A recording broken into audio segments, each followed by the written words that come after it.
Ouais.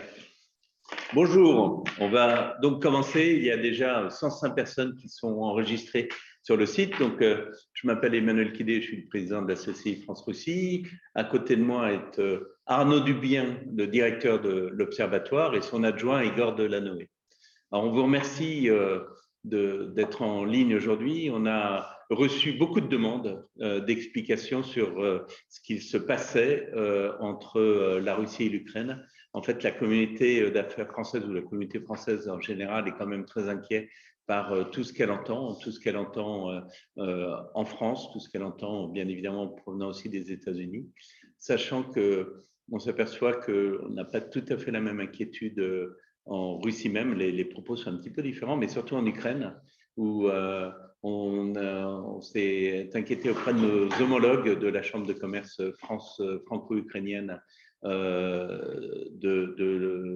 leur opinion. Et en fait, ils nous disent qu'ils n'ont aucune inquiétude. Ça ne veut pas dire qu'il ne faut pas en avoir, mais ils n'ont pas d'inquiétude. On s'est inquiété aussi auprès de diverses politiques en France, et notamment pour le groupe de Minsk, le politique du groupe de Minsk, qui nous dit ce n'est pas non plus forcément un sujet qui est qui est mentionné dans le groupe politique de Minsk.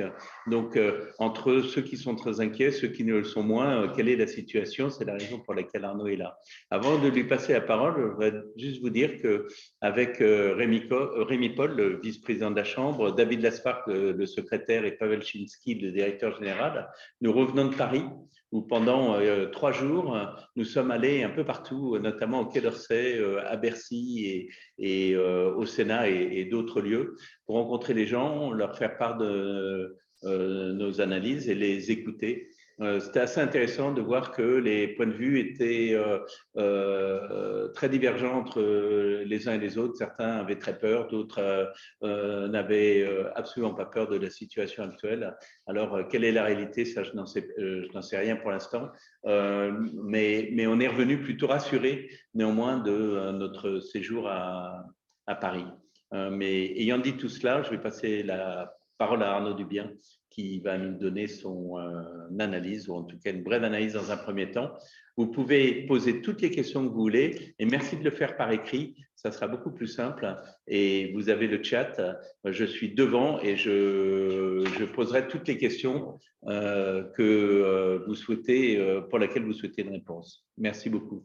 Arnaud, c'est à toi. Merci beaucoup, cher président. Cela a été dit, il y a beaucoup d'interrogations, d'inquiétudes ces derniers jours, ces dernières semaines, notamment au sein de la communauté d'affaires française à Moscou, mais bien au-delà en réalité. Et donc, il nous a été demandé de répondre à vos questions sur la situation autour de l'Ukraine, mais également sur toute la problématique des relations russo-occidentales, sur les possibles nouvelles sanctions, etc. Et c'est ce que nous allons essayer de faire à deux avec mon adjoint Igor Delanoë. Il nous paraissait important de faire le point aujourd'hui. Pourquoi? Parce que nous sommes peut-être à un moment clé, un moment charnière de la crise. Il y a eu hier, vous le savez, la transmission des réponses écrites, formelles de l'OTAN et des États-Unis aux questions russes, aux demandes russes. Il y a eu hier aussi à Paris une réunion des conseillers politiques en format Normandie. Il y aura demain un entretien téléphonique entre les présidents Poutine et Macron. Alors, les scénarios, on va en parler et on va répondre à vos interrogations, à vos questions. Ils sont évidemment nombreux. Je ne vais pas, dans mon propos liminaire, les lister. Simplement, ce que je voudrais souligner lourdement, c'est qu'ils sont nombreux en réalité. Et que ce n'est pas du tout ou rien, ça ne se joue pas entre l'invasion, occupation massive de l'Ukraine et, passez-moi l'expression, Vladimir Poutine qui mangerait son chapeau, qui devrait battre en retraite sans avoir rien obtenu. Il faut, je crois, élargir la focale et envisager d'autres scénarios politique, militaire, et le plus probable en réalité, c'est qu'on soit une nouvelle fois surpris. Ce que je veux souligner également, c'est que la séquence diplomatique, elle n'est pas close, loin de là. Elle entre probablement dans une nouvelle phase. J'ai mentionné les événements récents, échéances attendues à très bref horizon, mais il y a aussi très vraisemblablement de nouvelles discussions en préparation entre Russes et Américains, peut-être même au plus haut niveau, entre Biden et Poutine. Il y aura des discussions encore, semble-t-il, et c'est assez étonnant, dans le cadre de l'OSCE. Il y aura aussi et surtout, peut-être, dans 10 jours, un nouveau rendez-vous en format Normandie pour essayer de lever les interprétations divergentes des accords de Minsk. Donc, on en est là aujourd'hui. Il y a, je pense, des tensions, des gesticulations qui vont continuer, qui vont se poursuivre au cours des jours et des semaines qui viennent, dans l'optique toujours de discussion. On est dans cette phase de montée de tension, dans une perspective de discussion. Il y a aussi probablement à attendre un élargissement, je dirais, une extension du domaine de la lutte, dans le sens où d'autres acteurs vont s'inviter ou vont être impliqués d'une façon ou d'une autre, informationnelle, symbolique, politique, dans cette crise diplomatique. Je pense à la Chine, où doit se rendre très prochainement Vladimir Poutine. Il est possible qu'il y ait des signaux importants envoyés à cette occasion. Enfin, un dernier point que je voudrais souligner, c'est la temporalité de la crise que l'on traverse actuellement. L'hypothèse dominante, c'est celle d'un calendrier assez resserré. Au fond, on entend souvent dire que si d'ici la mi-février, rien ne s'est passé, eh bien, ça pourrait être très grave. C'est possible, mais ce n'est pas certain. Et on ne devrait pas exclure non plus une temporalité plus longue et une stratégie de tension de la Russie s'étendant non pas sur quelques jours, quelques semaines, mais sur plusieurs mois, toujours, mais sans franchissement de ligne rouge, sans recours à la force, toujours dans une optique d'obtenir ce qu'elle n'aurait pas obtenu immédiatement. Voilà en quelque sorte ce que je voulais vous dire en introduction. Et Igor et moi allons maintenant répondre à vos questions. Nous essaierons de le faire de la façon la plus complète et la plus claire possible. Alors, n'hésitez pas à poser vos questions pour écrit. Pour l'instant, nous n'avons pas de questions. Mais Arnaud, je vais en poser une première, bien évidemment. Arnaud, tu nous disais qu'il y avait plusieurs scénarios possibles, que tu pouvais envisager toute forme en excluant pour l'instant, dans un premier temps, une invasion totale de l'Ukraine. Et effectivement, comme tu le disais si bien, Poutine ne pouvait pas non plus manger son chapeau. Mais quelles sont les solutions existantes aujourd'hui ici d'ailleurs, c'est la première question. Quels sont donc ces scénarios? Quelles sont les solutions existantes s'il n'y a pas d'invasion et que Poutine ne mangera pas son chapeau? Donc, quels sont les compromis possibles, à ton avis, et quels sont donc ces scénarios, comme nous pose si bien quelle est la première question que nous avons pour l'instant? C'est la première et la plus difficile en réalité. Il y a deux, je dirais, sous-scénarios, deux grandes catégories de scénarios. Il y a le scénario du compromis, c'est-à-dire compromis politique, donc des négociations engagées entre Russes et Américains, notamment, principalement, aboutissent à quelque chose. L'autre sous-catégorie de scénario, c'est que dans l'immédiat, les réponses apportées par les Occidentaux, les Américains en particulier, sont jugées insatisfaisantes et les Russes continuent à faire monter les enchères par des initiatives, des réponses militaro-techniques, comme ils l'ont dit. Mais encore une fois, ça ne veut pas forcément dire, et à mon avis, ça ne veut pas dire, en tout cas à bref échéance, invasion de l'Ukraine ou même frappe contre l'Ukraine. Ça peut être des déploiements de nouveaux systèmes d'armes dans des régions un peu inattendues. Ça peut être dans l'immédiat des annonces qui d'ailleurs ont commencé à être faites la semaine dernière sur la possibilité d'une reconnaissance de l'indépendance des républiques de Lugansk et de Donetsk, avec peut-être une intégration dans l'État Soyouz, Nagasudas, l'État unifié Russie-Biélorussie.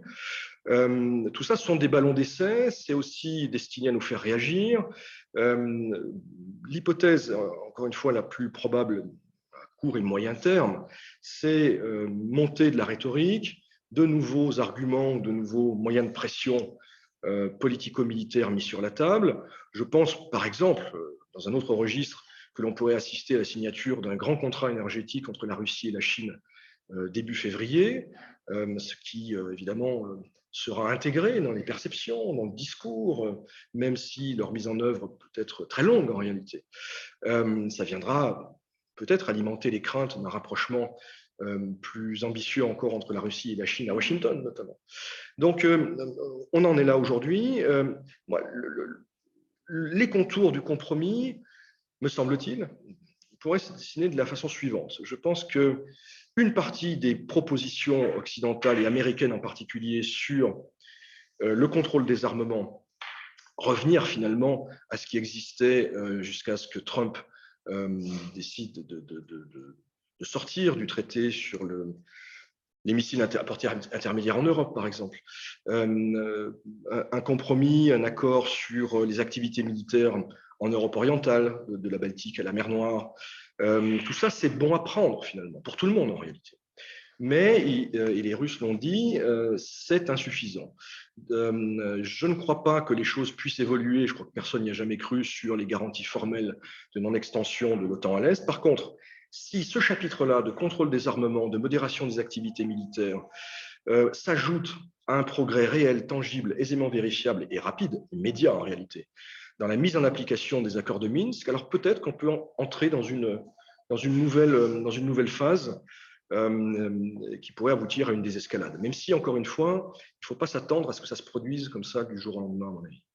Alors, s'il y avait sanctions, je pense que c'est l'une de nos questions, quel scénario de sanctions crédibles pendant la discussion et après? Quel type de sanctions vois-tu, Arnaud? Les sanctions, on n'en sait pas grand-chose en réalité. Ce que l'on sait, c'est que Américains et Européens ont refusé d'adopter des sanctions préventives. On pourrait dire que ça va de soi, mais ça a quand même été discuté. Donc, les sanctions qui ont été discutées, qui ont été apparemment finalisées, interviendraient en cas d'invasion militaire de l'Ukraine par la Russie. Alors, le doute, et là, on ne sait pas très bien ce que ça pourrait recouvrir, mais ça pourrait aller très loin, semble-t-il. Dans le domaine bancaire, les banques russes, les grandes banques d'État russes pourraient être frappées et les conséquences seraient vraisemblablement majeures, y compris pour nous, Européens, Américains un peu moins. On sait que les enjeux économiques, financiers, commerciaux pour les Américains, s'agissant des sanctions, est moindre. En d'autres termes, les Européens ont plus à perdre, évidemment, de nouvelles sanctions que les Américains. Le détail n'est pas connu de ces sanctions. Simplement, on voit bien que c'est un élément de dissuasion une peut être surjoué, parce qu'on présuppose que Poutine a l'intention d'envahir l'Ukraine. Une des questions qu'on peut se poser, c'est qu'est-ce qui se passe si c'est, par exemple, dans le cadre des scénarios intermédiaires que j'ai évoqués, il n'y a pas d'invasion, mais par exemple une frappe russe limitée sur une base où seraient déployés des drones turcs, par exemple, ou un site naval ukrainien en mer d'Azov. Et les propos du président Biden, de ce point de vue-là, n'apportent pas beaucoup de clarté, puisque lui-même a évoqué des scénarios d'incursion mineure. Donc, pour résumer, je dirais qu'il faut raison garder. Intuitivement, je ne crois pas aujourd'hui à l'hypothèse d'une invasion de l'Ukraine par la Russie. Pour le cas où ça arriverait, je pense que ce serait extrêmement grave. Voilà. Mais ce n'est pas le scénario que je privilégie. À savoir que lorsque nous étions à Paris, on nous a parlé de sanctions économiques, entre autres, et à laquelle nous nous sommes fortement opposés, en expliquant que si nous mettions des sanctions économiques, elles pénaliseraient, comme tu le disais si bien Arnaud, essentiellement l'Europe et non pas les Américains. Et en Europe, elles sanctionnent particulièrement la France. La France est beaucoup plus sensible aux sanctions que n'importe quel autre pays, y compris l'Allemagne. Donc c'est un point qu'on a fait remarquer aussi bien à Bercy qu'au Quai d'Orsay et qu'ils ont noté. Donc on verra et j'espère qu'ils ne mettront pas de sanctions économiques. On leur parlait de s'ils devaient mettre des sanctions, ça doit être des sanctions politiques et non pas à impliquer les entreprises dedans. Mais il y a une bonne question aussi qui est pourquoi cette crise et pourquoi maintenant? Je pense qu'il y a plusieurs éléments de réponse. Je pense que les coopérations militaro-techniques qui ont pu être nouées par l'Ukraine avec un certain nombre de pays de l'OTAN, comme la Grande-Bretagne, la Turquie, mais aussi la France, ont commencé à peser de plus en plus lourd dans le calcul fait par les Russes. Et ont peut-être fait changer leur perception du temps et de la temporalité dont parlait Arnaud tout à l'heure, c'est-à-dire que jusqu'à récemment, en fait, ils estimaient probablement que le temps jouait en leur faveur et qu'en face, c'est difficile à les céder, ou que l'Ukraine allait être prise dans des contradictions telles que finalement la crise au niveau diplomatique pourrait se dénouer en leur faveur, en faveur de Moscou. Et en voyant s'accélérer ces coopérations militaro-techniques, même en l'absence d'un scénario probable de l'intégration de l'Ukraine en tant que membre de plein droit, j'allais dire, dans l'OTAN, ils sont peut-être dit que les choses finalement évoluent dans le mauvais sens. L'autre élément, c'est qu'ils ont vu un certain nombre de leviers dont ils disposaient sur l'Ukraine leur échapper ou être neutralisés. Donc l'arrestation d'hommes d'affaires à Kiev, notamment principalement entre Medvedchuk, la fermeture de médias arbitraires, de médias russophones également en Ukraine. Donc des mesures de force qui ont été prises l'an dernier, enfin assez récemment, qui ont également fait changer, à mon avis, la perception de la temporalité. Et il y a eu d'autres éléments peut-être plutôt extérieurs. Je dirais que 2021 pour la Russie en ce qui concerne la Méditerranée, le Moyen-Orient est une année de statu quo. Il n'y a pas eu de crise grave en Syrie en 2021, il n'y a pas eu de reprise des combats. Et même pour la Libye, les choses ont été relativement stabilisées, même si les crises ne sont pas résolues.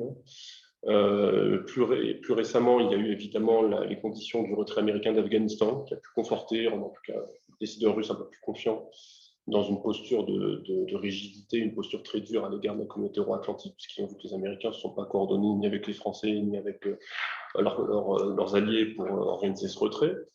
Il y a eu également l'épisode des sous-marins Blocus aussi. Ils ont pu se dire que l'édifice se fissurait, ou qu'en tout cas, il y avait vraiment des choses qui jouaient en leur faveur. Donc, moi, je pense une série d'éléments qui ont pu les conforter dans leur réengagement de ce rapport de force, étant entendu que pour la partie dispositif militaire, les choses ont été engagées quand même pratiquement depuis un an, depuis la fin de l'hiver dernier, avec une montée en puissance très lente mais continue.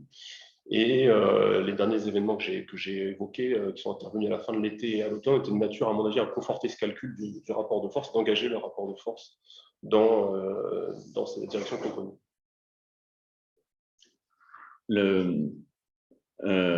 Une autre question que l'on a, c'est quel est la marge de manœuvre de quelle est la place pour le format de Normandie dans les discussions? Alors, ce qu'il faut rappeler, il faut rappeler plusieurs choses. D'abord, le Donbass ne fait pas partie des échanges russo-américains et russo-OTAN. La Russie a formulé un certain nombre d'exigences, de revendications sur le déploiement militaire occidental en Europe orientale, y compris d'ailleurs sur le territoire des pays admis en 1997. En gros, ce que demandaient les Russes, c'est un retour aux réalités d'avant 1997. Les Russes ont demandé formellement des garanties de non-élargissement ultérieur de l'OTAN. Bon. Mais il n'y a pas d'exigence relative au Donbass. Donc, cette thématique du règlement du conflit dans le Donbass, il reste un peu à part, mais je maintiens que si jamais une dynamique positive s'installait sur ce dossier, et ce dossier, j'attire votre attention sur le fait qu'il a été remis sur l'ouvrage. C'est-à-dire que en novembre-décembre, il y a eu l'impression que les Russes claquaient la porte, boutaient les Français et les Allemands hors du processus politique. Ils avaient manifesté leur mauvaise humeur en publiant des éléments de correspondance diplomatique. En réalité, les choses ont changé assez rapidement. Je rappelle que dès le 6 janvier, la veille de Noël orthodoxe, Dmitri Kozak, numéro 2 de l'administration présidentielle en charge du dossier ukrainien, a reçu ses homologues français et russes. Pour la France, c'est Emmanuel Beaune, le conseiller diplomatique du président. Donc, en réalité, les choses sont reparties assez tôt, avant même d'ailleurs les discussions bilatérales russo-américaines et en particulier les échanges de Genève. Donc, je pense que ça peut être un élément important qui peut débloquer les choses si, encore une fois, et c'est la grande réserve, s'il se passe des choses positives. Alors, est-ce qu'il se passe des choses positives? Un petit peu. Hier, il y a eu un communiqué commun signé pour la première fois depuis 2019 Surtout, la prochaine réunion n'aura pas lieu dans 6 mois ou dans 1 an, mais dans 10 jours. Et l'objectif est très ambitieux, il est fondamental. Il s'agit, d'après la partie russe en tout cas, d'ici là, d'évacuer les lectures, les interprétations divergentes de ces accords de Minsk. Parce que le problème, il est là, c'est que ces accords ont été signés en 2015, en février 2015. La France et l'Allemagne, je le rappelle, en sont garants. Et depuis lors, les parties russes et ukrainiennes en font une interprétation différente, surtout la partie ukrainienne d'ailleurs, sur notamment l'ordre des choses, l'ordre de mise en œuvre des différents articles. Ces accords de Minsk, il faut le rappeler, ils sont sur le papier plutôt favorables aux intérêts des séparatistes et des Russes, pour la simple raison qu'ils ont été signés au moment de la débâcle militaire ukrainienne de Debaltsevo. Et que la partie ukrainienne ait, depuis 2015, cherché à botter en touche, à éluder, certains diraient à saboter, en tout cas le volet politique des accords de Minsk, est, si j'ose dire, de bonne guerre en réalité. Donc on en est là. Je pense que, encore une fois, formellement, ce n'est pas sur la table, en tout cas c'est sur une autre table. En réalité, s'il y a des évolutions positives, en tout cas des choses qui se débloquent, je pense que ça peut avoir un impact sur l'atmosphère générale. Une autre question qui dit souvent que Poutine prendra lui-même la décision sur les suites à donner aux propositions occidentales. Quels sont les groupes d'influence qui le guideront principalement dans sa prise de position, les siloviki, les militaires, les diplomates, etc. Qui influence Poutine? À vrai dire, c'est impossible à dire. Ce que l'on sait en revanche, c'est que les vraies décisions stratégiques importantes, par exemple l'annexion de la Crimée, ces décisions-là sont prises en cercle extrêmement restreint, 5-6 personnes, et dans ce cercle entre, de la vie générale, pour autant qu'on puisse le savoir, le ministre de la Défense, Shoigu, le secrétaire du Conseil de sécurité nationale, Patrouchev, le directeur du FSB, Portnikov, Lavrov, je ne pense pas, Mishustin, je ne pense pas que ce soit de son ressort, peut-être le directeur du SVR, M. Narishkin aussi. Le politburo, entre guillemets, sur les questions sécuritaires, c'est celui-ci. Il y a peut-être, encore une fois, d'autres personnes qui sont écoutées.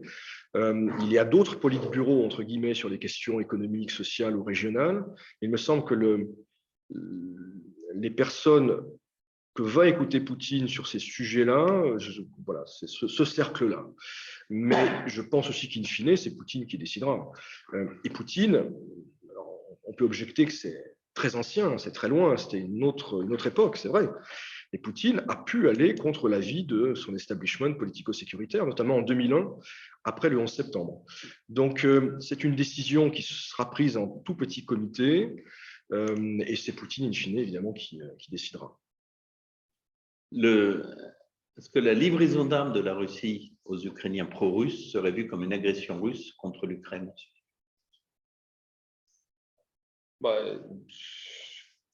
Honnêtement, ces livraisons d'armes, il faudrait voir ce qu'elles pourraient concerner. Il y a déjà des choses manifestement qui ont été généreusement transférées depuis très longtemps.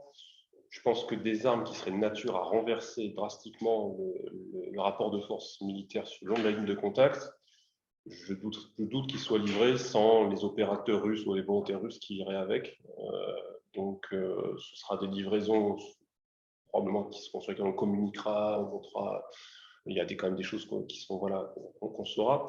Mais sur la mise en œuvre, une fois de plus, je parle de systèmes qui seraient de nature à véritablement changer le rapport de force localement au long de cette ligne de contact.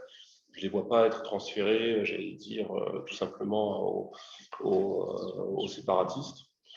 Je pense que c'est aussi des choses qui auraient un impact domestique aussi, puisque c'est une nature en termes de politique intérieure à montrer qu'il y a quand même une posture très, non seulement dure à l'égard de l'Occident, mais très solidaire à l'égard des séparatistes, puisque il y a aussi, on sait qu'il y a des renforcements qui sont faits en face côté ukrainien, hein, dans l'hypothèse d'une reprise des hostilités au niveau de cette ligne de contact. Maintenant, je ne pense pas que ce soit forcément la zone à surveiller si jamais on se place dans un scénario catastrophe, hein, qu'on évoquait tout à l'heure. Ce n'est pas forcément là que se passeront le gros des choses, à mon avis. Il faudra regarder ailleurs. Peut-être pour rebondir sur notre réponse, je vois une question en russe. Почему Запад не замечает и не опасается силового решения со стороны Украины на Донбассе? Обвиняет только Россию. Alors, oui, effectivement. Tu peux dire la question. Je suis un peu myope, c'est ça le problème. В агрессивных намерениях наращивают военные силы на линии прикосновения. Alors, en effet, il y a un angle mort, mais il y en a beaucoup. Mais tu peux dire quelle est la question parce que les gens ne peuvent pas. C'était traduit, il y a une traduction d'accord. Simultanée. Effectivement, il y a beaucoup d'angles morts dans l'analyse occidentale ou les analyses occidentales, l'analyse, je dirais, mainstream. Et l'un des scénarios qui n'est jamais évoqué, rarement pris au sérieux, c'est celui, effectivement, d'une intervention ukrainienne. Alors, ce n'est pas forcément une tentative de reprise du Donbass, de reprise de Donetsk ou de Lugansk, mais peut-être d'une incursion dans cette zone grise qui délimite les secteurs séparatistes et loyalistes. On sait qu'il y en a eu beaucoup ces dernières années. Peut-on imaginer que les forces armées ukrainiennes ou d'autres d'ailleurs formations armées non officielles cherchent à provoquer une réaction russe plus forte que d'habitude, dans l'optique justement de susciter des sanctions? Effectivement, c'est peu une analyse qui ne figure jamais ou pratiquement jamais en Occident. Je pense qu'on a tort, au moins d'abord parce que d'un point de vue méthodologique, on ne doit rien exclure, et que il y a probablement certaines personnes qui souhaitent ce scénario qui verrait un accroissement des sanctions contre la Russie, etc. Les Russes, en tout cas, eux, le prennent très au sérieux. Alors évidemment, certains diront c'est de la rhétorique, c'est de la propagande, ils cherchent un prétexte pour eux-mêmes fomenter une provocation, peut-être. Mais les Russes ont à l'esprit des événements des années 90 qui nous paraissent un peu lointains et avec lesquels ils font souvent des parallèles. Et il y en a deux qui sont majeurs dans la vision sécuritaire de la Russie. Le principal, évidemment, c'est l'intervention occidentale au Kosovo. C'est quelque chose qui n'est pas oublié d'un point de vue symbolique, d'un point de vue juridique, et ça joue toujours très fortement dans la perception de l'OTAN, qui en Russie, très majoritairement, au-delà des cercles militaro-sécuritaires, n'est pas vu comme un club de démocratie inoffensive. Le deuxième point, c'est la Krajina. C'est la Krajina, mais également Sarajevo en août 1995, en d'autres termes, la contre-offensive croate contre les Serbes de Bosnie avec le soutien occidental. Et ce scénario d'une opération éclair, encore une fois, à tort ou à raison, mais il est dans les esprits russes. Et puis, il y a un autre épisode, c'est celui de Trinwali en août 2008. Là, les Russes se souviennent très bien du traitement médiatique initial, en tout cas, dans la presse occidentale, où tout le monde écrivait que les Russes avaient agressé, envahi la Géorgie. Alors que la réponse ait été disproportionnée, c'est probable, même vraisemblable, mais il faudrait ne pas oublier l'enchaînement des événements, et je rappelle qu'un rapport de l'Union européenne a écrit noir sur blanc que c'était bien Saakashvili qui a tiré le premier. Mais plus de 10 ans après, si vous demandez aux gens en Europe en particulier ce qui s'est passé, il s'est passé que la Russie a envahi la Géorgie. Et donc, ce qui nous ramène au premier calcul, les Russes peuvent se dire, ou certains Ukrainiens peuvent se dire que, en toute hypothèse, et quoi qu'il soit passé au début, ce sera la Russie qui sera accueillie. Et ça, c'est quelque chose qu'on ne doit pas balayer d'un revers de la main. Alors, il y a quelques questions en réaction à ce que j'avais dit. C'est pourquoi la France a plus touché que les Allemands, notamment en cas de sanctions économiques. C'est assez simple. C'est d'abord la place de la France et de l'Allemagne sont très comparables. Nous sommes les premiers investisseurs en Russie. Et donc, effectivement, ça toucherait déjà de façon comparable mais notre structure économique n'est pas la même. Nous avons les sociétés du CAC 40 qui sont de très grosses sociétés. Les Allemands en ont beaucoup moins que nous. Les Allemands, par contre, ont beaucoup de TI, donc d'entreprises moyennes importantes. Et nous en avons moins. Mais du coup, lorsque les oligarques sont touchés, ça touche en premier lieu les grandes entreprises françaises qui travaillent beaucoup avec ces oligarques. Et nous l'avons fait remarquer aux autorités françaises en disant faites attention parce que dès qu'on touche un oligarque, ça touche en premier lieu les grandes sociétés françaises et bien évidemment par la suite les PME qui travaillent avec elles, beaucoup plus que les ETI allemandes. Voilà. On nous pose une question aussi sur l'enjeu gazier. Est-il toujours d'actualité dans cet échiquier? Oui, alors il y a eu les guerres du gaz. Il y en a eu 2. Là, le gaz, c'est en toile de fond, et plus forcément d'ailleurs, ou moins lié à l'Ukraine qu'à l'Allemagne et à l'Union européenne. Aujourd'hui, on voit que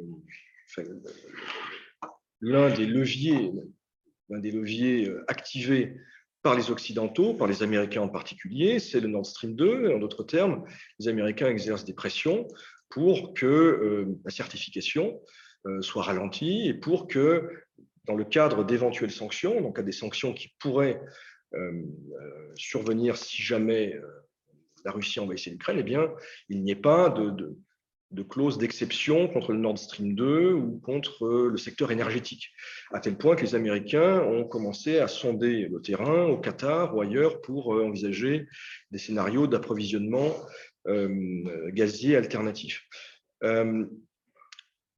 Donc c'est un dossier, si vous voulez, ce n'est pas le cœur du problème, mais c'est un élément du puzzle, une politisation de ce dossier qui, en réalité, est loin d'être le seul fait des Russes.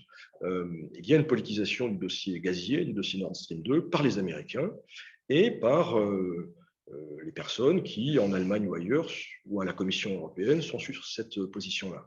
Sans parler évidemment des pays qui ont toujours été hostiles à ce projet. Alors, ça se fait, enfin, aujourd'hui, la situation elle est connue, hein, il y a un problème énergétique en Europe. Il n'y a pas assez de gaz dans les réservoirs européens. Les Russes ne nous font pas de cadeaux, c'est-à-dire qu'ils ne font pas transiter de volume allant au-delà de leurs obligations contractuelles stricto sensu. Et donc, bien, on en est là, avec, encore une fois, le consommateur européen qui, pour l'instant, paie le prix de ces tensions. Mais encore une fois, à la différence de 2005 et de 2009, le gaz n'est plus au cœur des tensions russo-ukrainiennes.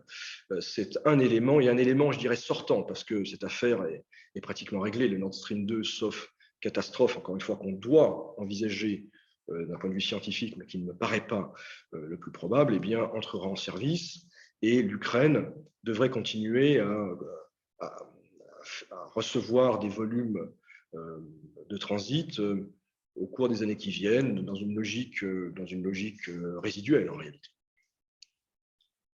Une autre question, une autre inquiétude, c'est des sanctions préventives sont-elles possibles même si la Russie ne dépasse pas nos frontières?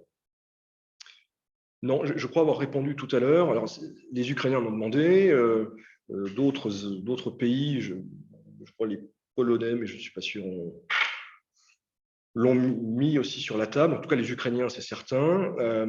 Alors évidemment, le concept de sanctions préventives, c'est un autre monde.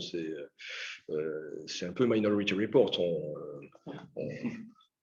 On juge les intentions et puis en fonction de ce qu'on a vu dans le cerveau de Vladimir Poutine ou dans l'âme de Vladimir Poutine, on peut adopter des sanctions. Donc, mais encore une fois, il faut tout envisager et l'une des leçons de ces derniers mois, bien au-delà de la crise ukrainienne, c'est que ce qui paraissait impossible est tout à fait possible en réalité.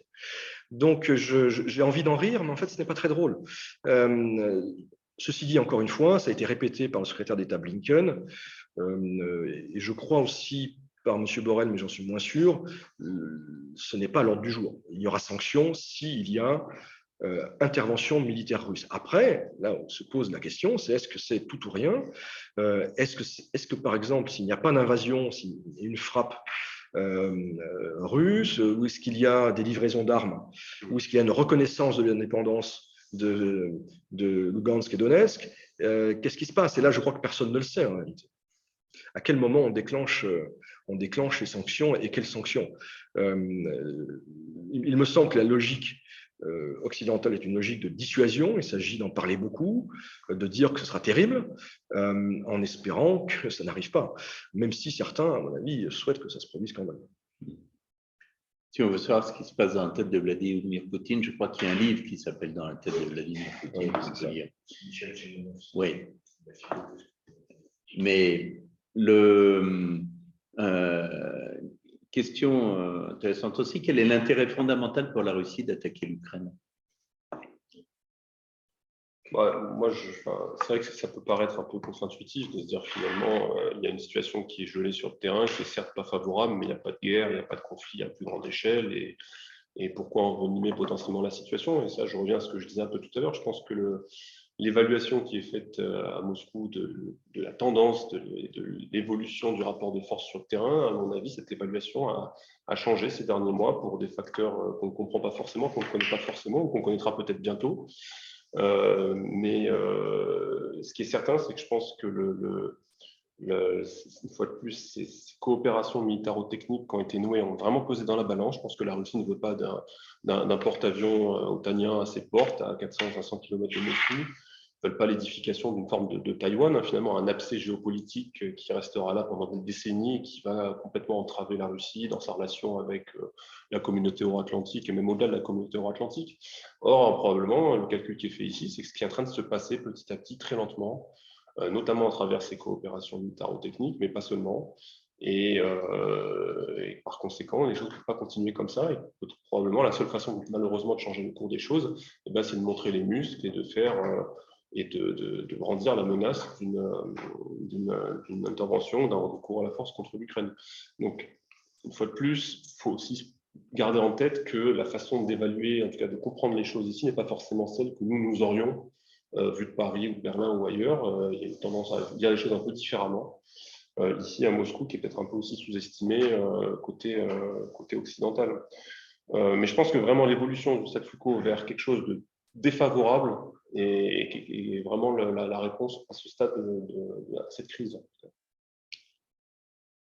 Y a-t-il une similitude entre la crise actuelle et celle de Cuba en 1962? Vous vous souvenez, lorsque les soviets à l'époque voulaient installer des missiles à la porte des États-Unis? Il y a des parallèles qui ont été faits. C'est intéressant. Le simple fait qu'il soit évoqué dans la presse, la télévision russe, ça veut dire des choses. Ceci dit, le parallèle est très contestable. Évidemment, le contexte n'est pas le même. Et puis, je n'ai pas connaissance que les États-Unis souhaitent installer des missiles nucléaires à Mariupol. Donc, mais ce n'est même plus le sujet quelque part. Et certains, à l'époque des armes hypersoniques, est-ce que c'est encore un sujet? Certains à Moscou s'interrogent d'ailleurs là-dessus.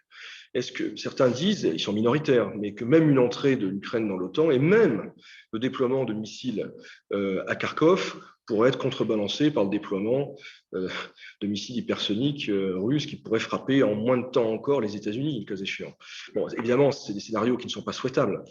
Mais non, ce qui est, en revanche, ce qu'il ne faut pas balayer d'un revers de la main, à mon avis, parce que là, on touche aux perceptions réelles des Russes, au-delà de la direction politico-militaire, c'est ce qu'évoquait Igor, c'est-à-dire quand même l'immense proximité territoriale, surtout sur un pays qui n'est pas un pays comme les autres, vu de Moscou, à tort ou à raison, encore une fois. Et ce qui pose problème, c'est, Poutine l'a dit à Valdaï en particulier, c'est moins l'Ukraine dans l'OTAN. Je crois que personne n'y croit vraiment et plus personne n'a vraiment envie d'essayer. Même les États-Unis et le président Biden a dit que c'était pas à moyen terme, c'était pas très probable. Non, ce qui pose problème, c'est l'OTAN en Ukraine. C'est ce qui a été dit, c'est le renforcement de ses coopérations militaro-techniques, c'est les nouveaux matériels défensifs pour l'instant occidentaux qui sont livrés, d'ailleurs par différents canaux, y compris par les pays baltes. Et donc, ce qui est comparable, à mon avis, c'est le degré de sensibilité pour la Russie. C'est aussi inacceptable, c'est peut-être moins mortel que des missiles soviétiques à Cuba pour les États-Unis, mais la perspective de ce porte-avions américain stationné ad vitam aeternam aux portes de Rostov, c'est effectivement quelque chose qui est perçu comme fondamentalement inacceptable et qui ne sera pas toléré. Et si je puis me permettre de faire une petite parenthèse, parmi ces projets de coopération militaro-technique entre certaines puissances occidentales et l'Ukraine, parmi ceux qui, à mon avis, inquiètent le plus et dont on parle assez peu finalement, c'est celui de la base ukraino-britannique planifiée, elle n'est pas encore construite, mais à Berdiansk en mer d'Azov. Ça, c'est quelque chose évidemment qui sera évité, je pense, par divers moyens, y compris militaires, si les choses devaient en arriver là. Une question en russe là, qui est toi, Добрый вечер. Книги. Несколько, что Россия из Украины перестает C'est le grand échiquier. C'est ça.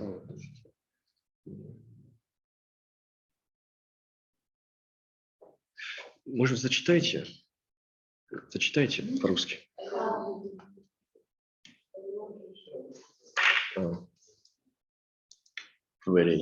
Окей. Добрый вечер.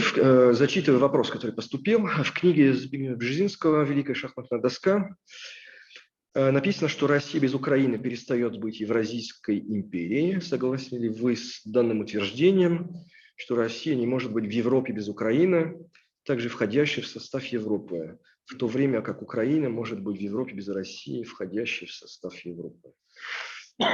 Je dirais, bon, c'est une question évidemment fondamentale, mais qui est un peu datée. D'abord pour au moins deux raisons.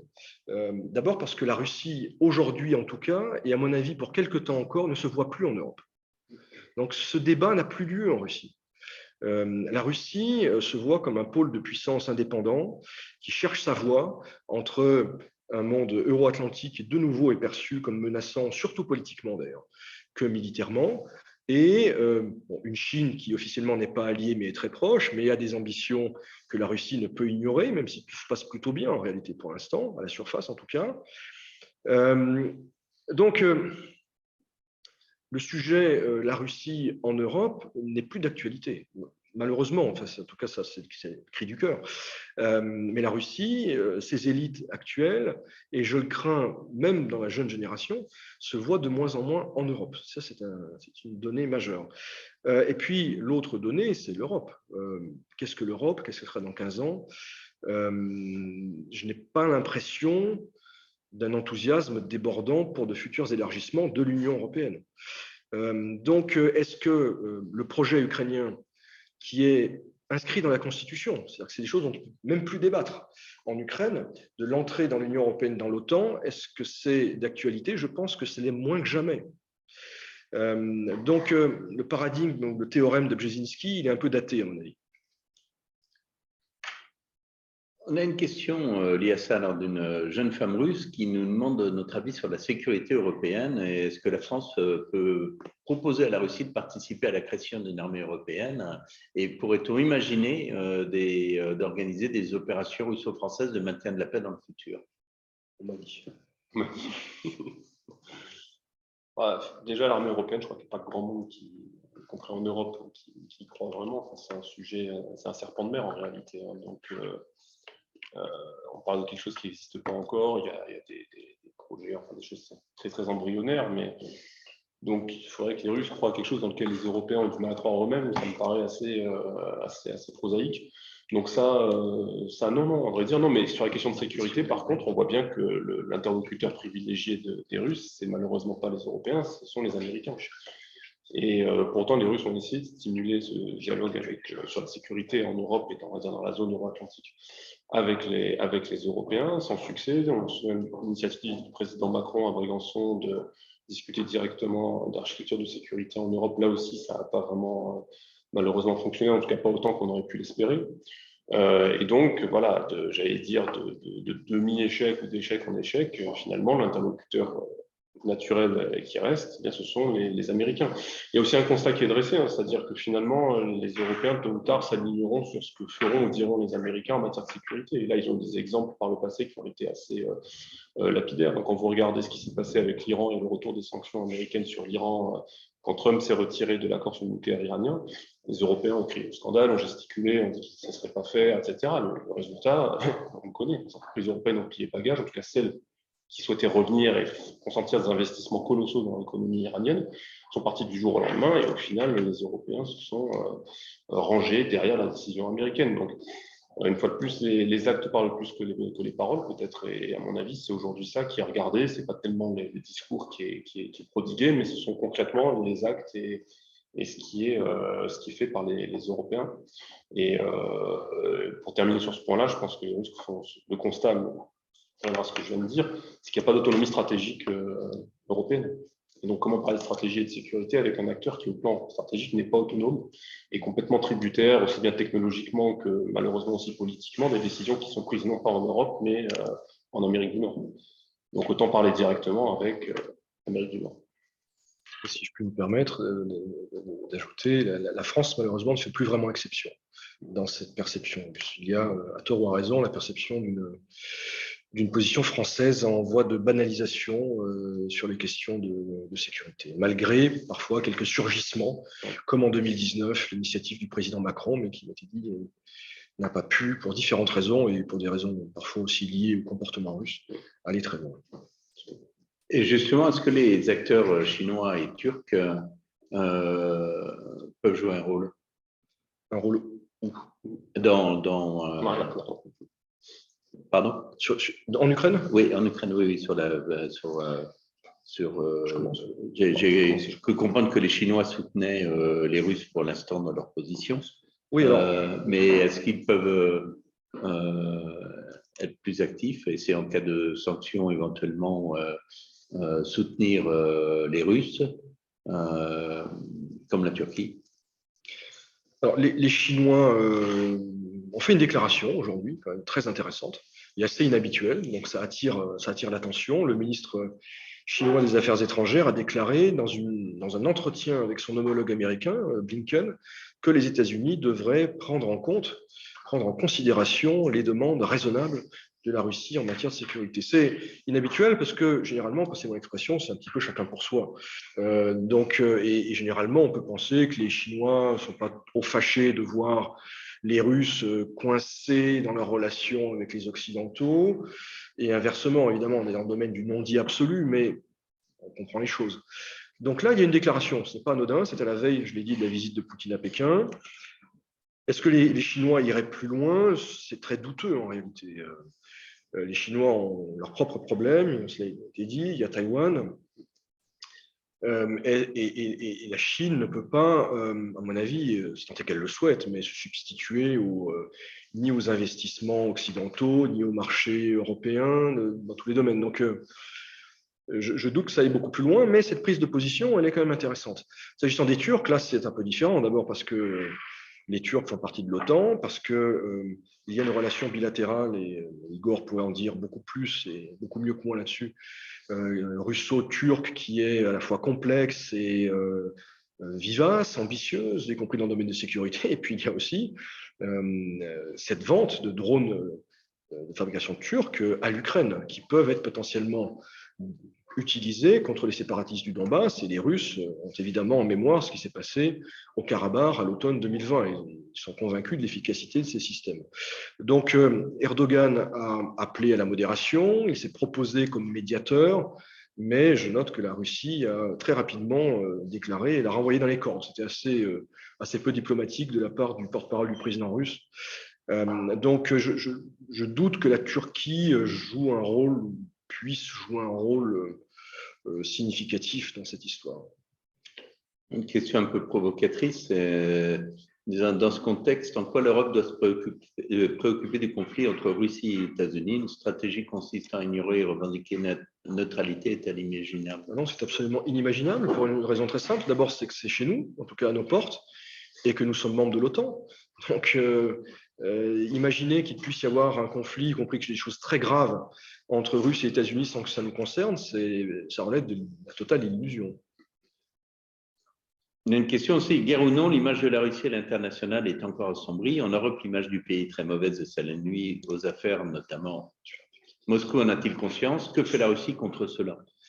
Alors, je vais répondre à cette question de façon tout à fait provocatrice. Je dirais que la Russie n'a plus rien à faire de son image, en Occident en tout cas. À tort ou à raison, elle estime que quoi qu'elle dise, quoi qu'elle fasse, ça ne changera rien.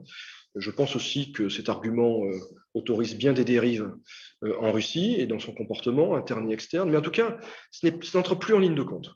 La perception, l'image que peut avoir la Russie dans la presse européenne, auprès des décideurs européens, américains, je ne parle même pas des parlementaires américains, ça ne compte plus. Et c'est grave parce que c'est un levier qui n'existe plus ou un paramètre qui a disparu de l'équation. Donc, et même les tentatives, parfois ambitieuses en termes budgétaires, en tout cas de soft power, Russia Today, tout ça, ce n'est plus une logique de conviction, c'est une logique plutôt de bras d'honneur, si vous me passez l'expression. On est d'accord Chambre de commerce avec vous. C'est la raison pour laquelle d'ailleurs nous avons fait cette mission de sensibilisation à Paris. Je vous disais tout à l'heure avec le vice-président Rémi Paul, le secrétaire David Lasfargue et Pavel Chinsky, le directeur général de la Chambre. On a fait cette mission justement pour, on se rend compte bien évidemment de l'image de la Russie à l'étranger, des problèmes que cela provoque, et de voir comment on pouvait, avec les Français, avec le gouvernement français, justement, essayer d'adoucir ce problème. Mais sachant que les Russes ont un tort que je dis souvent, ce sont les plus mauvais communicants de la Terre. Donc, chaque fois qu'ils peuvent faire une erreur de communication, ils la font. Alors que les Américains, bien évidemment, sont nés dans l'ère d'Internet et ils savent parfaitement communiquer. Donc ça, c'est un souci et qui va malheureusement perdurer. Alors, on parle d'une coupure du système SWIFT comme riposte. Est-ce vraiment possible d'en arriver à ce stade et la Russie n'aurait-elle pas intérêt à l'éviter à tout prix? Ouais, il faudrait voir quand on parle de coupure SWIFT, quels comment dirais-je, organismes pourraient être frappés, etc. De manière générale, moi j'ai tendance quand même à dire que j'y crois pas trop, parce que c'est quand même un système qui est utilisé notamment pour le gaz, les paiements de gaz entre l'Europe et la Russie. Et donc, si jamais on coupait ce système-là, surtout en plein hiver, on se mettrait un peu une balle dans le pied, je veux dire, Européens occidentaux. Hein. Et croire que ce sont les tankers américains qui traverseraient l'Atlantique avec le LNG américain qui pourraient subvenir à…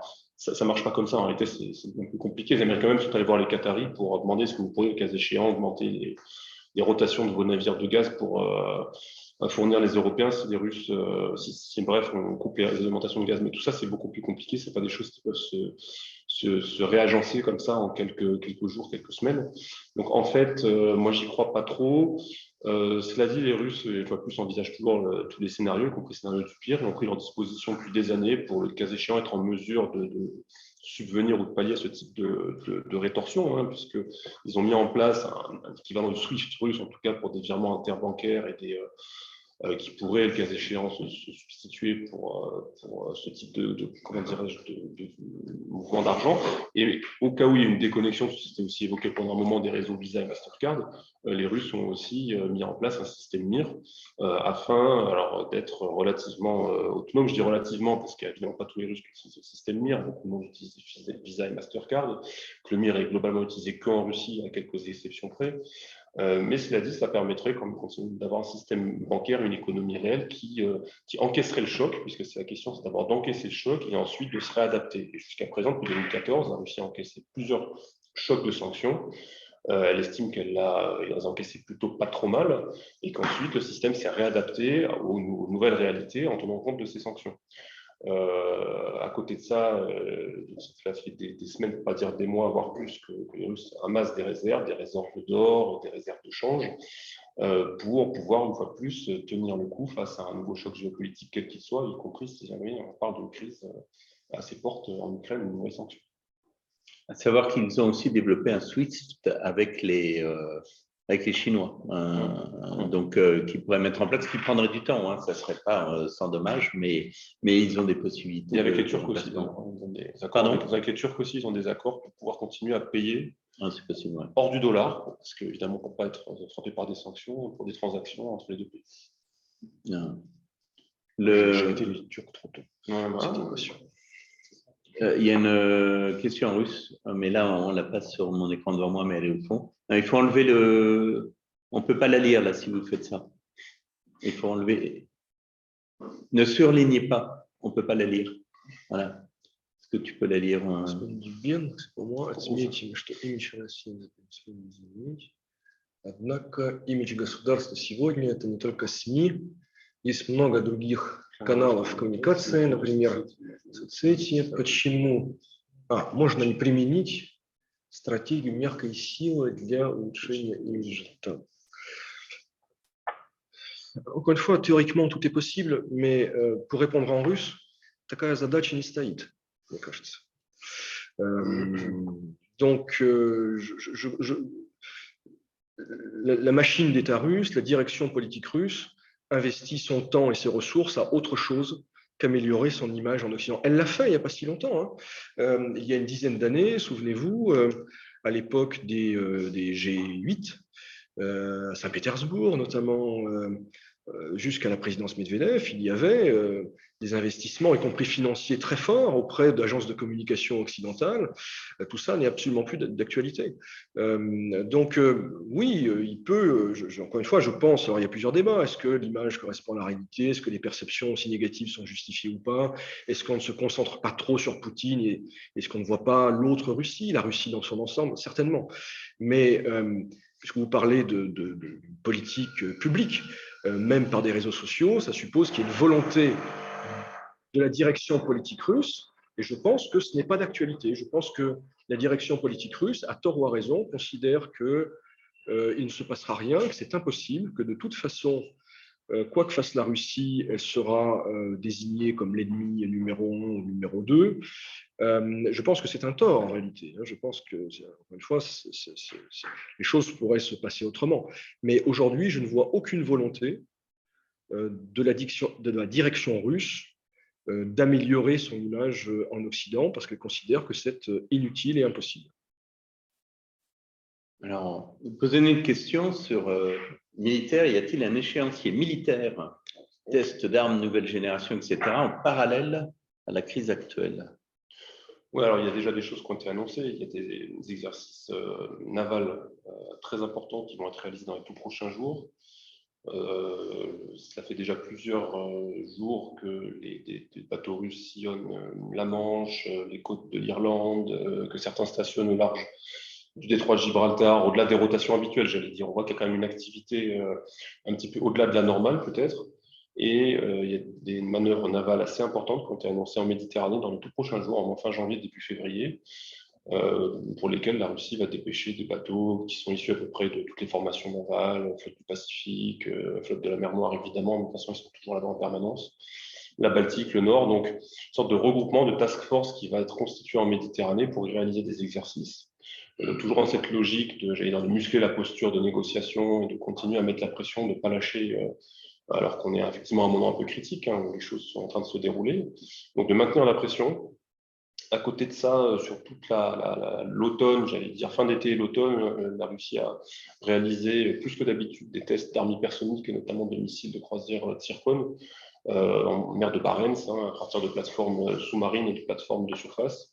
Je pense que là aussi, c'était une diplomatie, un signal envoyé dans le contexte qu'on connaît de dispositifs militaires près de l'Ukraine, mais ça peut aussi la conforter dans l'idée qu'elle disposait d'atouts, en tout cas d'une certaine supériorité en matière d'armement, et que c'est une supériorité pour l'instant qu'elle a, mais qui est toute relative, puisqu'avec le temps, cette supériorité va être relativisée dans la mesure où les Américains aussi ont des programmes d'armes hypersoniques qui ne sont pas encore arrivés à maturité, mais qui progressent, et le fait que la Russie dispose aujourd'hui de ce type d'armement, évidemment, pèse aussi dans le calcul du rapport de force. Il y a eu aussi, je pense que ça s'inscrit dans cette séquence, le test de l'arme antisatellite. Oui, absolument, exactement. Je vais de ce côté. Alors, la France, quel est le rôle que la France peut jouer maintenant, surtout qu'on a la présidence de l'Union européenne? Donc, est-ce que la France peut jouer un rôle? Est-ce qu'elle a vraiment des leviers? Et peut-elle sortir grandie de cette situation et valoriser aux yeux de la Russie, ou dans tous les cas, à la fin de la crise, la France aurait-elle perdu crédibilité? Alors, la France joue un rôle déjà dans le cadre du groupe de Minsk que j'ai évoqué, c'est la France et l'Allemagne, mais qui sont en pointe. Et je maintiens que c'est un élément important de la problématique générale. Il y a effectivement donc demain un entretien entre les présidents français et russes. Ce sera un entretien bilatéral, mais évidemment, Emmanuel Macron s'exprimera aussi au nom de la présidence française de l'Union européenne. La situation n'est pas simple. La situation n'est pas simple, mais sans vouloir monter trop loin en arrière, sans vouloir entrer trop dans les détails, parce que la relation russo-européenne, entre la Russie et l'Union européenne, est dans un état déplorable. Et ça, c'est un héritage que ne peut ignorer le président Macron. Je rappelle, un épisode parmi d'autres, Il y a évidemment la visite de Borrell qui s'est très mal passée l'année dernière, mais il y a aussi un autre épisode qui met malheureusement en évidence les limites de l'influence française s'agissant des dossiers russes, et même de l'influence franco-allemande pour le coup.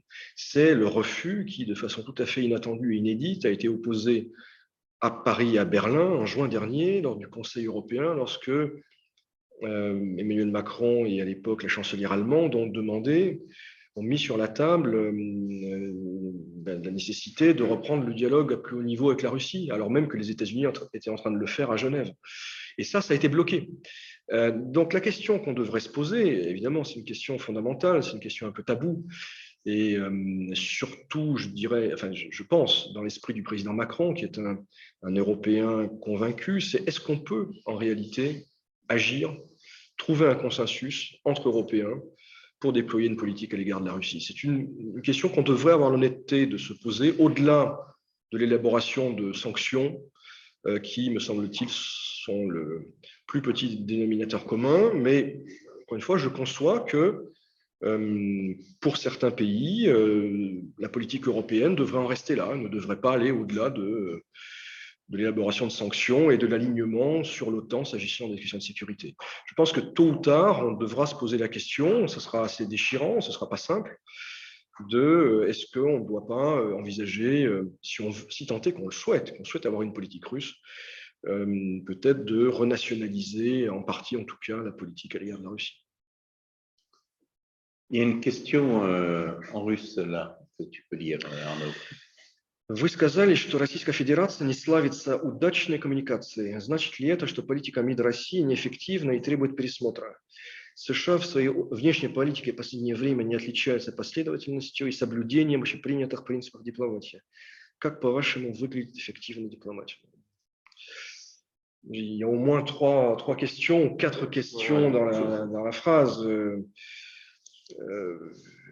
Encore une fois, je ne suis pas certain que l'objectif du MID aujourd'hui soit de contribuer à une image positive de la Russie. C'est peut-être d'obtenir des résultats plus immédiats, plus concrets, plus politiques, indépendamment des perceptions occidentales. Je ne suis pas sûr, encore une fois, que ce soit un mauvais travail. Simplement, c'est le cadre actuel. Pour ce qui est des États-Unis, je décline, je ne suis pas spécialiste des États-Unis. Mais si je peux peut-être rajouter sur cette histoire d'image, je pense qu'en fait, là, le sujet de la rencontre, c'est évidemment Russie-Occident, donc on est focalisé là-dessus, mais je pense qu'il faut regarder les outils de communication. Indiscutablement, les Russes, on a dit RT, en réalité, ils ont de très très bons outils. Ça, on n'en doute pas. Après, c'est la question de qu'est-ce qu'on en fait et quel est l'auditoire visé, quel est le public visé. Et c'est là où il faut regarder, parce que sur l'image de la Russie sur une zone comme le Moyen-Orient, l'image était exécrable pendant des années. Malgré la Syrie, on voit que cette image s'est redressée. Alors, elle reste globalement mauvaise, mais l'image des Américains au Moyen-Orient est très mauvaise aussi. Sur les pays, prenez la Turquie, c'est un des pays les plus. L'image des États-Unis est peut-être la pire dans le monde. Hein. Pourtant, ils sont dans l'OTAN. Mais il y a donc des contradictions comme ça qui peuvent apparaître, mais ce qui n'empêche pas qu'ils ont quand même réussi à redresser leur image. Si vous regardez en Occident, on peut très bien partir du principe qu'il y a certains types de publics qui sont visés et auprès de qui en réalité l'image de la Russie est très bonne. Sauf que c'est en réalité contre-productif parce que ce sont souvent des groupes ou des partis qui sont considérés comme étant ou marginaux ou dangereux ou acquis complètement aux intérêts du Kremlin. Et c'est là qu'on peut parler de résultats un petit peu négatifs ou d'effets contre-productifs. Mais il faut regarder en fonction du public qui est visé. Et après, il y a les diasporas russes qui sont en Europe, qui sont quand même très nombreuses et qui, elles aussi, sont l'objet d'une politique de communication particulière. Mais ça remonte même à une bonne vingtaine d'années. Donc, une fois de plus, il faut regarder de quel public on parle et de quel contexte régional on se fait. Oui, c'est très important ce que vous dites.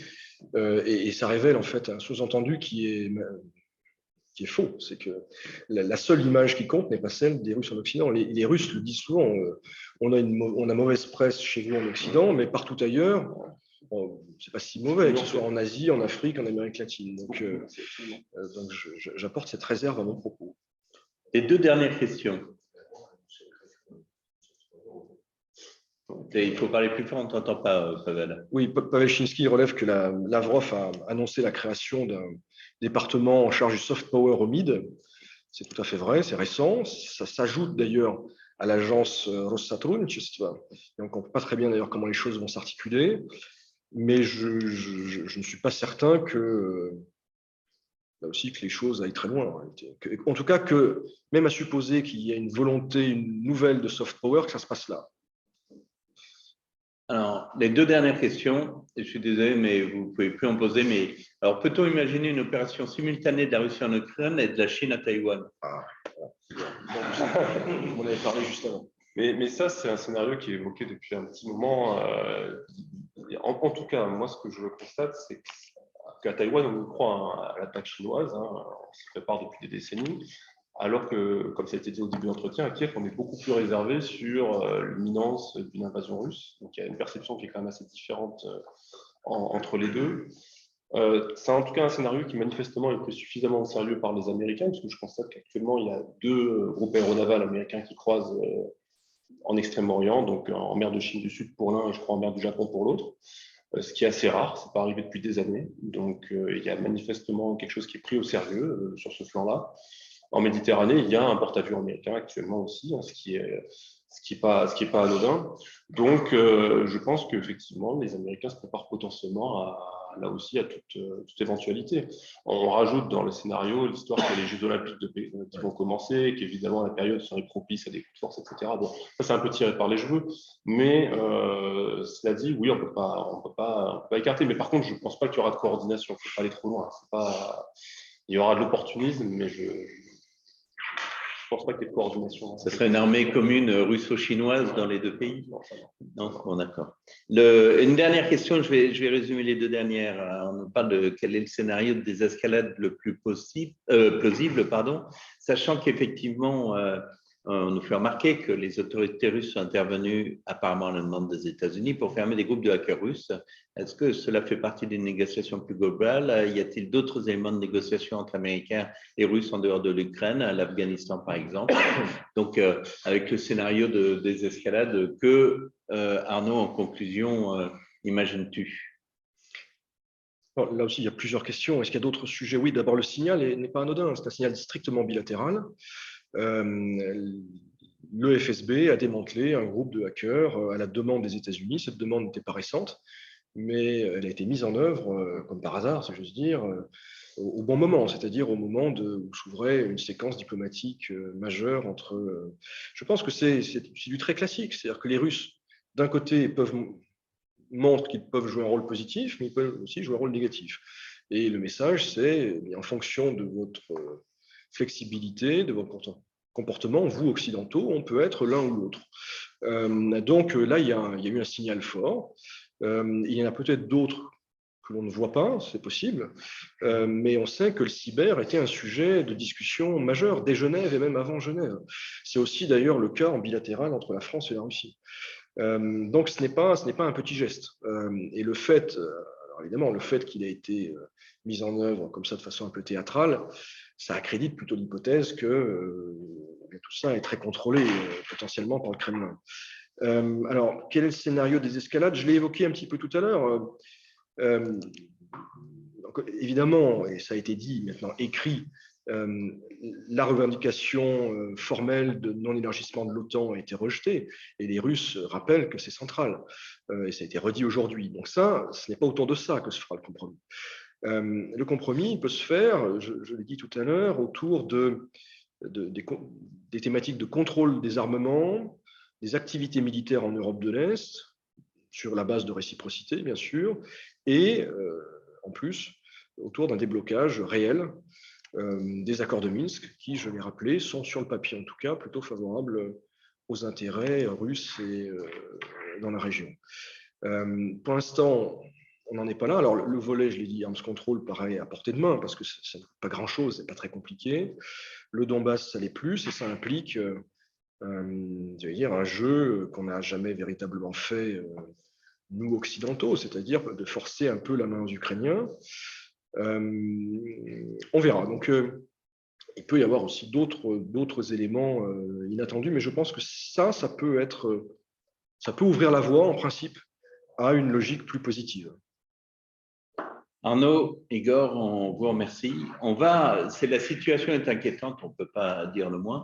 On va continuer à la monitorer avec Arnaud, avec Igor, et bien évidemment, on informera les membres de la Chambre au fur et à mesure des négociations, de ce qu'on va voir, si on entend quelque chose justement demain, suite à l'appel téléphonique entre le président Macron et Poutine, mais il se passe d'autres choses, donc on vous informera au fur et à mesure. N'hésitez pas à nous poser des questions.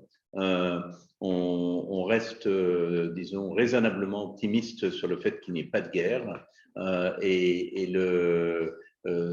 sans bien évidemment vous garantir quoi que ce soit. Mais nous sommes là effectivement pour vous rassurer le plus possible, en tout cas pour vous informer.